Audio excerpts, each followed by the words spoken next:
if you've been on my channel for any amount of time, you know that I love aristocrats, and specifically, I love aristocrats with very, very hot women as the commanders of the decks. I don't know why, it's just a personal weakness of mine. Something about Savra just speaks to me.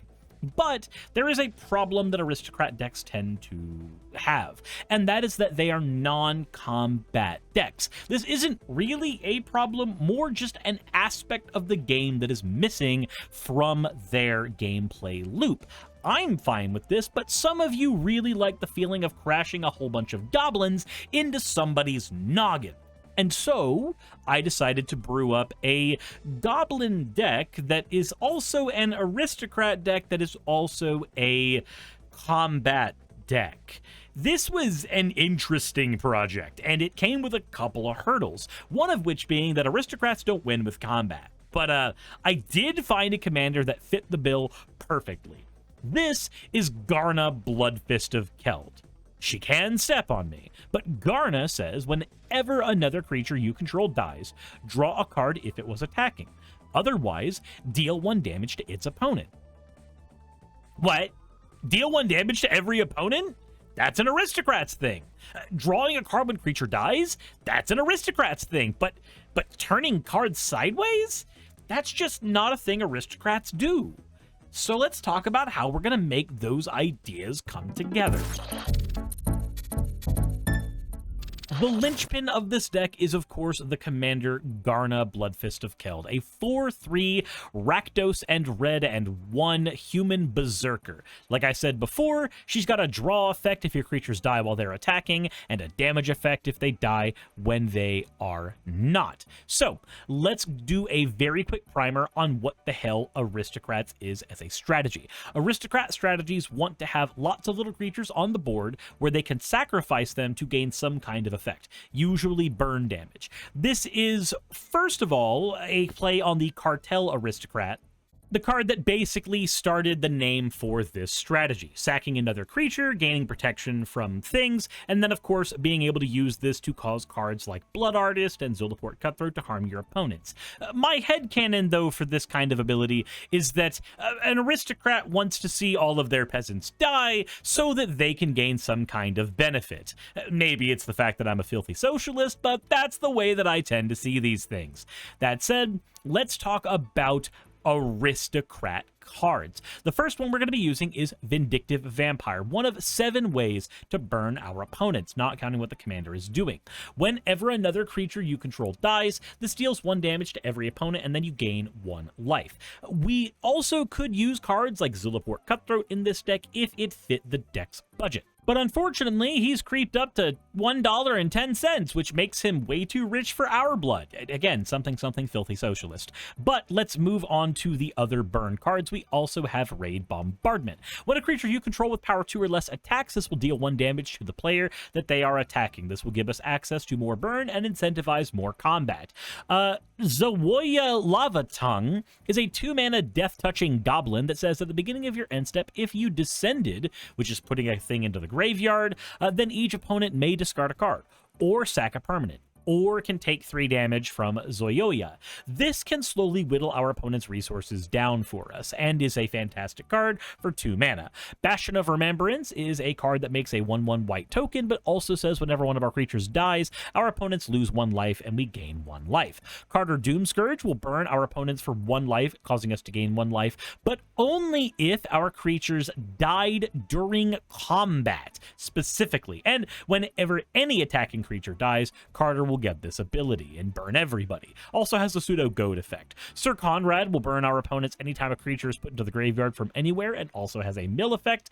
And Molten Gatekeeper is Impact Tremors. Whenever a creature we control enters the battlefield, this will deal 1 damage to every opponent, and has unearth, so we can play it from the graveyard if we need. We will also run a copy of Shared Animosity so that all of our goblin tokens, as that is going to be the main core of our deck, will get 1/0 for every other attacking goblin token on the board, or every other attacking goblin on the board. This way we will be able to get tons of damage as well as tons of burn damage depending on how things go. Shared Animosity is a fantastic card in token decks, and you should be running it in more. But speaking of tokens, we have 19 ways to generate those goblin tokens so that we can get all the goblins we can get on the board and try to win the game with them while they are swinging, whether they survive or not. Let's begin with Battlecry Goblin, which can give all of our goblins 1/0 and haste until end of turn. Whenever Battlecry Goblin attacks, if you attacked with creatures with power 6 or greater, you will make a 1/1 red goblin token. And it'll be very easy to get to that amount, as you will soon see. Krenko's Command makes 2 red goblins. Mogwar Marshal makes a red goblin whenever this enters the battlefield or dies. Weirding Shaman lets us sacrifice goblins to make 2 goblins. NX Hardened in the Forge replaces any of our goblins that die with a 1/1 red satyr, as long as the thing that died was a non-token. Char Forger will make 1/1 red Phyrexian goblins whenever it enters the battlefield. And if another creature or artifact we control is put into a graveyard, we put oil counters on it. Then we can remove oil counters to impulse draw from the top of our library. Hordling Outburst makes 3 1/1 red goblins. Krenko Tin Street Kingpin says whenever it attacks, put a 1/1 counter on it, and then make a 1/1 goblin for every single 1/1 counter on it. Legion War Boss, at the beginning of combat, make a 1/1 red goblin. It also has Mentor. Mordor Trebuchet makes a 2/1 colorless construct artifact with flying named Ballistic Boulder that's tapped and attacking every time we attack with 1 or more goblins. Squee makes a goblin every time it attacks, and we can play it from the graveyard for 4 mana. Beetleback Chief is a 4 mana goblin that enters the battlefield with 2 extra goblins. Chimney Rabble has haste and enters the battlefield, creating a 1/1 red Phyrexian goblin. Goblin Trap Runner attacks flipping 3 coins, and for every coin flip we win, we make a 1/1 goblin attacking. Goblin War Party makes 3 1/1 red goblins, or gives all of our creatures 1/1 until end of turn, or lets us entwine it if we want to just combine the abilities for 3 extra mana. Krenko Mob Boss makes a 1/1 goblin for every goblin on our board, and Marsh Flitter makes 2 1/1 black goblins when it enters the battlefield. Then Sling Gain Lieutenant makes 2 1/1 red goblins when it touches the battlefield, and we can sack a goblin to make a player lose 1 life and gain 1 life. Siege Gang Commander makes 3 1/1 red goblins, and we can also sack a goblin to deal 2 damage to any target. That's a lot of goblins, and I'm tired of talking about goblins. Mind Goblin D's comments. We still got to talk about ways to get our goblins back, so we have 3 types of recursion in the deck. Victimize, to sack a creature and get 2 creatures from our graveyard. Altar of Ball, to get rid of a goblin token to add a creature from our graveyard to the battlefield. And Vat of Rebirth, which will gain a counter every time we sack a creature. And at 4 counters, we can remove them to summon any creature from the graveyard anytime we want. We will also run a single Goblin Matron to tutor any goblin from our deck to our hand if we need, and we have 10 sack outlets, not counting the 3 sack outlets that summon goblins we already talked about. This is because it is most important for our goblins to die in combat, so we've got a lot of ways to make sure that happens. Dockside Chef sacks an artifact or creature to draw a card.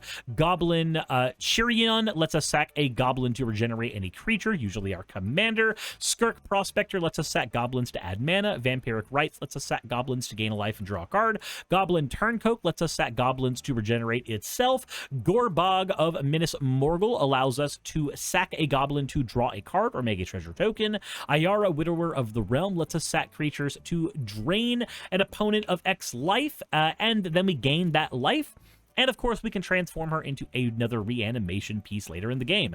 Gut True Soul Zealot says whenever we attack, we can sack a goblin to make a 4/1 black skeleton that's tapped and attacking. Storm Claw Rager lets us sack any creature or artifact to add 1/1 counters to it and draw a card. And Woe Strider lets us sack creatures to scry 1. It also makes goats because it's the Goat Man. And that's really all we got here. We got tutors, we got goblin tokens, we got all kinds of ways to keep these things on the board, make more of them, and do shit. But we need ways to draw into those cards. And wouldn't it be great if all the ways we have to draw cards also benefited from goblins dying or sacked goblins? Man, it would suck to be a goblin.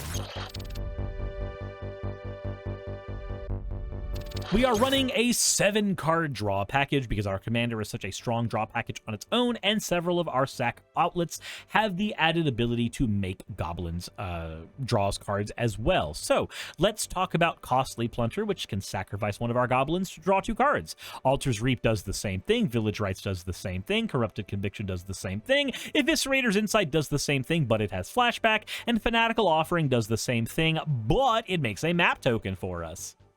Well, that was simple. We also have a Morbid Opportunist, which says that anytime a creature dies, we draw a card once per turn.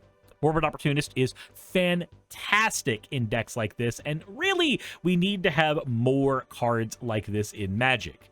Luckily, when I talk about my Dina Soul Steeper deck finally, you'll see that we did get another Morbid Opportunist style card, even though it's cost more and has a worse effect. But, you know, we're budget players. We don't care about worse effects. We care about things functioning at all. Because Wizards likes printing $1,000 anniversary collections instead of giving us cards we need. Let's talk about removal, everybody. Our deck is going to be a little light on removal and interaction this time around, with only 11 pieces between our 9 removals and the 2 that are in the board wipe section. But with all the goblins we need to drop onto the board and the amount of draw we have in this deck, we should be able to see most of this fairly quickly. But let's talk about Tragic Slip. 1 mana, give a creature -1/-1, and -13/-13 if a creature died this turn, which is easy to facilitate. Munitions Expert, when it enters the battlefield, we can have it deal damage to a creature or a planeswalker equal to the number of goblins we control. A Braid blows up a creature or an enchantment. Feed the Swarm blows up a creature or an enchantment. Sorry, a Braid blows up a creature or an artifact. Very different because it's red. Goblin Crater Maker lets us sacrifice it to deal 2 damage to a creature or blow up a colorless non-land permanent, like, say, our opponent's Soul Ring. Rakdos Charm lets us blow up a graveyard, blow up an artifact, or blow up a token player. Terminate blows up a creature and it can't be regenerated. Bedevil blows up an artifact, creature, or a planeswalker. And Chaos Warp gets rid of any non-land permanent and potentially replaces it with something way worse. It just depends on what our opponent has in their deck. Sometimes they get an Eldrazi and sometimes they get a land. Sometimes they see an instant or sorcery, and we actually won in that situation. Then for board wipes, we have Necromantic Selection to blow up everything, and then return 1 creature back to the board, usually our commander, sometimes our opponent's commander. And then we have Chain Reaction. Deal X damage to every creature, where X is the number of creatures on the battlefield. We are the Goblin players, so we will almost always have enough creatures for this to be a full board wipe. And if you have a Sir Conrad, or a Vindictive Vampire, or a Bastion of Remembrance, or even Garna herself on the board, Chain Reaction may just, win the game on its own. It's kind of a busted card like that. That all said, we do need to talk about mana, even though, let's be honest, most of our decks low to the ground. It's not going to cost a whole lot of mana to get our stuff out, but let's talk about it anyway. Something weird happened during the design of this deck, and Liquid Metal Torque shot up from a 20-cent card to an 86-cent card, so I'm slowly starting to not be able to use that in decks, which kinda sucks. I really like Liquid Metal Torque because you can combine it with cards like a Braid, but let's just pretend that we cut a land from this deck, and there's a 7th card, and it's called Liquid Metal Torque, because it's just super good. It turns things into artifacts. But since we don't have access to that at our budget anymore for some reason, please print more Liquid Metal Torques, Wizards. Let's start with Wayfarer's Bauble. We're only using 6 ways to ramp because our deck is low to the ground. Wayfarer's Bauble, we can sack this to get a basic land from our deck onto the battlefield tapped. Arcane Signet, Charcoal Diamond, Fire Diamond, and Mind Stone are all 2 mana rocks, with Mind Stone having the added benefit of being able to let us draw a card. Solemn Simulacrum ramps us and also lets us draw a card whenever it dies, which we can facilitate pretty easy with our deck. Lands-wise, we lean heavily into the red with the Goblins. We have 10 mountains and 7 swamps, with 9 dual lands, because Rakdos is one of those supported land types, so we get all the cool stuff. Canyon Slow can cycle to draw us cards. It also is a swamp mountain for when we get fetch land upgrades. Command Tower and Exotic Orchard come into play untapped. Forbidding Ruins comes into play untapped if we can reveal a swamp or a mountain. Tainted Peak can tap for all of our colors if we have a swamp. Smoldering Marsh comes into play untapped if we have 2 or more basic lands. Shadowblood Ridge always comes into play untapped, and of course gives us nice, clean, filtered mana. Rakdos Ghost Cranarium is a bounce land, which comes into play tapped, but we can use it to reuse utility lands. Temple of Malice is a utility land that scries us by 1, and of course can be used to get us our red and black mana. And I do not like temples, but when you're running on a budget, sometimes temples don't hurt too terribly much. I'm starting to learn that. Then we have Fetching Lands, Terramorphic, Expanse, Escape Tunnel, and Evolving Wilds, all being copies of the same card. Shire Terrace and Promising Vein being better versions of those, paying 1 mana for their effect to crack themselves and get a basic land from the deck, but also being able to play themselves as regularly speeded lands. And Myriad Landscape as a ramping land, effectively being our deck's 7th or 8th ramp piece. And then we have the utility lands of Pit of Offerings to get rid of cards in graveyards, and Kur Keep to make more tokens as time requires. That is a lot of lands, but it's lower than normal. 34 lands and 6 ramp is way lower than we would normally run in a deck. But again, we are running very low to the ground. We can probably afford those things. But let's go ahead and talk about how to play this deck so that you know kind of why the deck's running the way it is.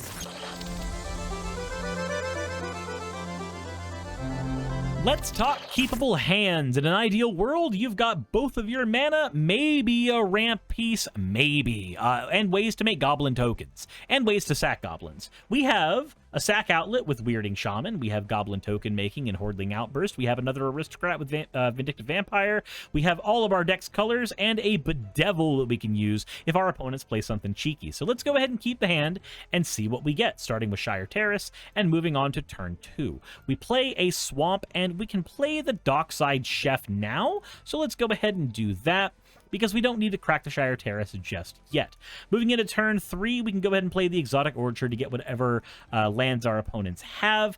And as of right now, we can go ahead and play our Weirding Shaman, dropping this down so that when we use the Hordling Outburst, we'll have everything we need. Then we move on to turn 4. Charcoal Diamond is here for ramp, and we're going to go ahead and pay 1, 2, 3, and use the Hordling Outburst to make a bunch of goblin tokens. Moving on to turn 5, we'll go ahead and play the Command Tower, and I think it's probably time to go ahead and get our commander online and start swinging with all of our goblin tokens. At this point in the game, our opponents are very likely to not block them so as to prevent us from drawing cards, so let's go ahead and let the damage come through. Then we draw another card on turn 6 into a Swamp, and looking at things right now, we can actually swing all of our goblins at our opponent, and then pay 1, 2, 3, 4, sack one of those goblins in order to create 2 goblins that are not tapped and attacking, but will draw us 1 card with our commander's ability. And if a creature controlled dies while it's attacking, we'll draw a card. So let's go ahead and pay 1, 2, crack one of those goblins away to draw another card, gaining a life, leaving us with the exact same amount of goblin tokens we had prior to that, with 1 damage coming through from this goblin.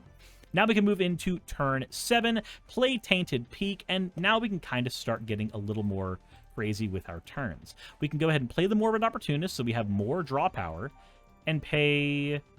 Let's not pay 4. Let's actually just go ahead and swing all of our goblins in, and we'll pay 1, 2, 3, 4 to sack one of those goblins to the Weirding Shaman, drawing us 1, 2 cards because of Garna. We don't need damage quite yet, but we do need more tokens, and this will generate more tokens for us.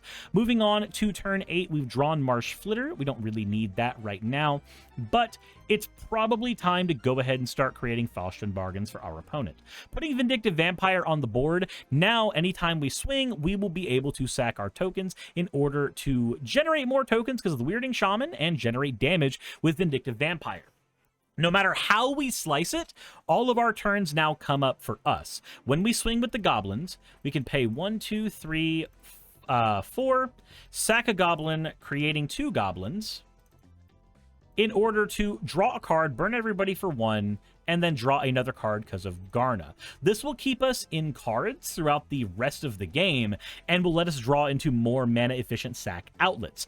If you can get into more mana-efficient sack outlets than Weirding Shaman, then you will be on a very good track for the rest of the game. But as it stands right now, we can go ahead and pay 1, 2, 3, 4, and put Carter out and swing with 1, 2, 3, 4, 5 goblins. Now, if our opponents block and kill all the goblins, they will burn for 10 because of Carter and the Vampire, and we will draw 1, 2, 3, 4, 5, 6 cards from that. Our opponents are probably not going to want us to do that, so we're just going to pay 4, sack 1, burning them for 2, drawing 1, 2 between our commander and this ability, generating more goblin tokens. As long as we have the mana to keep sacking into the Weirding Shaman, we'll be able to keep generating more and more tokens as the game goes on. And then we'll just discard cards out of our hand that we don't necessarily need.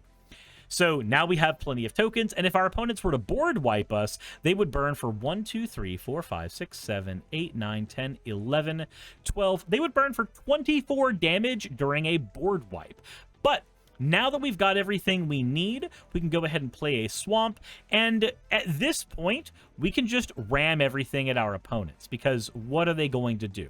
We swing in with every single creature, and if they block, they die. And if they don't block, then they take damage. And we can just use the Weirding Shaman to keep drawing through our deck and generating more goblin tokens. Eventually, something's going to have to give, and our opponents are going to have to start blocking cards. But every card they block is going to burn them for 3 with our board state right now. Or 2 with our board state, plus a draw right now. Which eventually will add up very heavily. I know that we're at turn 10 because of the setup here. We are not the fastest deck at the table, but we do have a very consistent strategy for turning cards sideways. And again, the deck will speed up if instead of Weirding Shaman, you can draw into any of the deck's other sack outlets. In our hand right now, we've got the Eviscerator's Insight and the Vampiric Rites, and of course, on the board, we got Dockside Chef. So we have some other ways to sack creatures. But the more you play with the deck and the more you upgrade the deck, you'll be able to find better, more efficient sack outlets to make these strategies work for you. That said, let's talk about those more efficient cards for more muns.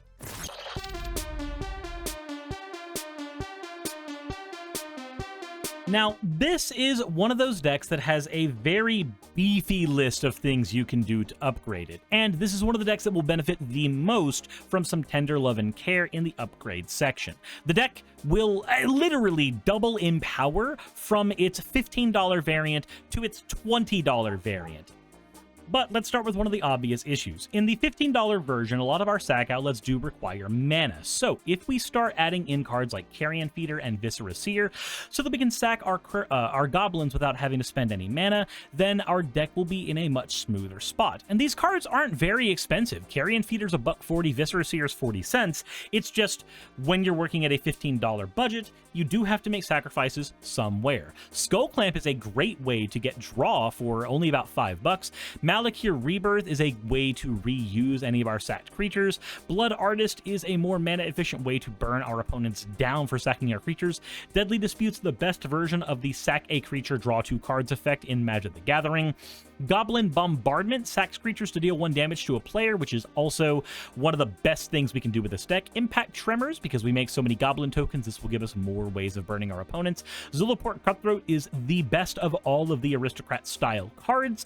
Then we have Ashnod's Altar, letting us sack goblins to make mana for zero mana that we pay into it. Braid's Arisen Nightmare, at the beginning of your end step, sacrifice any artifact, creature, or enchantment, and then each opponent who does the same is fine. Each opponent who doesn't do the same burns for 2, and you draw a card. Then Goblin Rabblemaster, at the beginning of combat of your turn, make a 1/1 red goblin with haste. He also gains power for all the goblins and forces them all to attack, but that's what we want to do anyway. Goblin Warrens is another card that I really wanted to add into this deck, but at 91 cents, it didn't fit within the budget.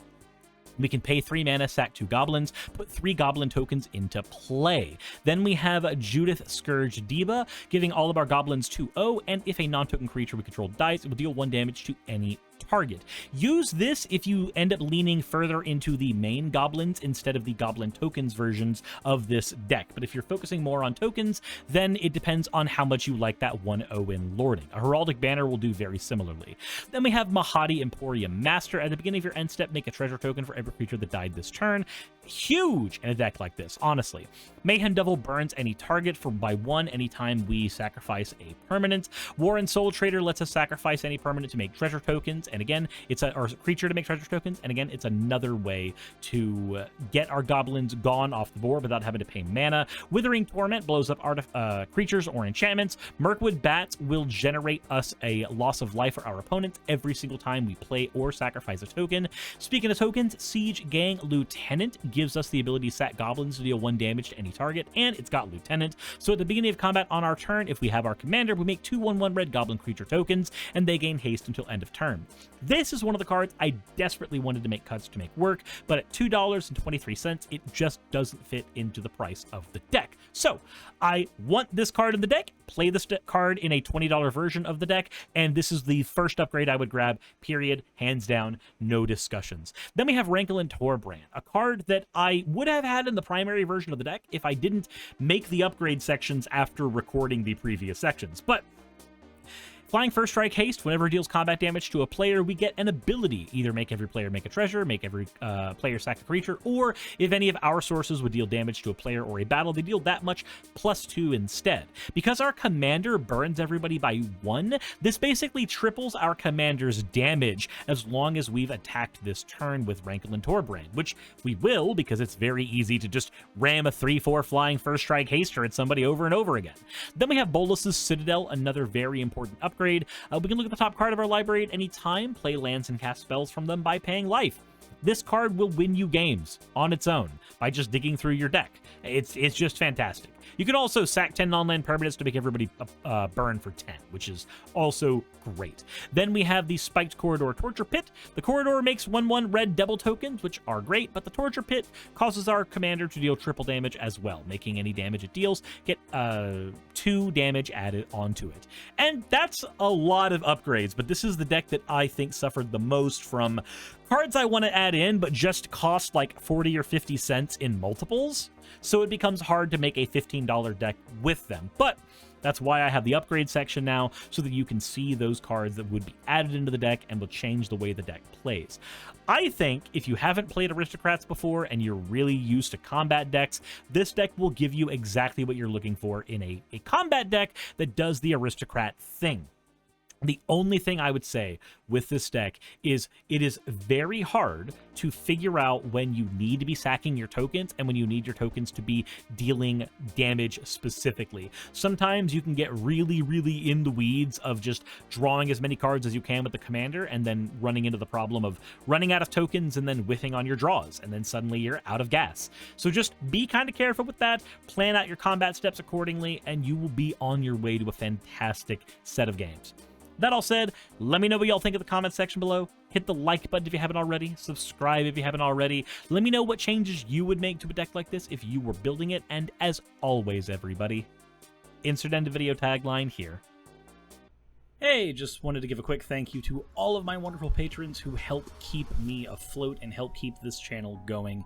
YouTube and Twitch are wonderful platforms, but at the end of the day, stability is not one of their strong suits. If you want to support my channel, then obviously Patreon is one of the best ways of doing that. Link is in the description. But I do want to personally thank everybody who has contributed to the channel. Those people would be Red Joker, Purple Poundini, Jemshin, Britzkrieg, Jupe the Malignant, Michael, Ravelern, Mabbity Babbity, Astral Frontier, Autumn and Angel, Nixie Chan, Agamotto, Victorian Alchemist, I'm not saying the last part of that, and you know that, Arcton Arclacier, Kiratorian, Dren Hadamata, Jordan M, John L, Lord Bleck, Smiling Game Master, and Fireshard. And everyone else who supports my channel and lets me do what I do full-time. This is a dream job of mine that I never believed that I would be able to take full-time, and with your help, I've been able to do it. So thank you so very much for that. Thank you for watching the video. I hope you all enjoy, and I hope you all are having a wonderful time. I will see you all in the next one, hopefully.